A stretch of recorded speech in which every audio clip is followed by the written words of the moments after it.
சங்கீதம் 27. கர்த்தர் என் வெளிச்சமும் என் இரட்சிப்புமானவர், யாருக்கு பயப்படுவேன்? கர்த்தர் என் ஜீவனின் பலனானவர், யாருக்கு அஞ்சுவேன்? என் சத்துருக்களும் என் பகைஞருமாகிய பொல்லாதவர்கள் என் மாம்சத்தை பட்சிக்க என்னை நெருக்குகையில் அவர்களே இடறி விழுந்தார்கள்.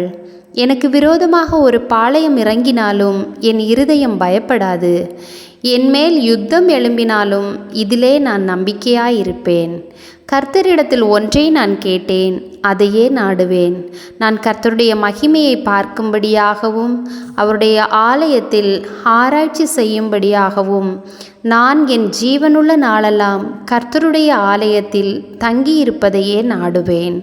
தீங்கு நாளில் அவர் என்னை தம்முடைய கூடாரத்தில் மறைத்து என்னை தமது கூடார மறைவிலே ஒளித்து வைத்து என்னை கன்மலையின் மேல் உயர்த்துவார். இப்பொழுது என் தலை என்னை சுற்றிலும் இருக்கிற என் சத்துருக்களுக்கு மேலாக உயர்த்தப்படும். அதிநிமித்தம் அவருடைய கூடாரத்திலே நான் ஆனந்த பலிகளை இட்டு கர்த்தரை பாடி அவரை கீர்த்தனம் பண்ணுவேன்.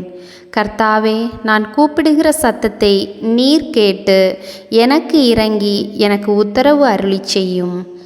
என் முகத்தை தேடுங்கள் என்று சொன்னீரே, உம்முடைய முகத்தையே தேடுவேன் கர்த்தாவே என்று என் இருதயம் உம்மிடத்தில் சொல்லிற்று. உமது முகத்தை எனக்கு மறையாதேயும், நீர் கோபத்துடன் உமது அடியேனை விலக்கி போடாதேயும். நீரே எனக்கு சகாயர், என் இரட்சிப்பின் தேவனே, என்னை நெகிழ விடாமலும் என்னை கைவிடாமலும் இரும்.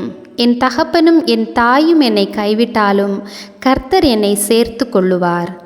கர்த்தாவே, உமது வழியை எனக்கு போதித்து என் எதிராளிகளின் நிமித்தம் செவ்வையான பாதையில் என்னை நடத்தும். என் சத்துருக்களின் இஷ்டத்துக்கு என்னை ஒப்புக்கொடாதேயும். பொய் சாட்சிகளும் ஆக்கிரமித்து சீறுகிறவர்களும் எனக்கு விரோதமாய் எழும்பியிருக்கிறார்கள்.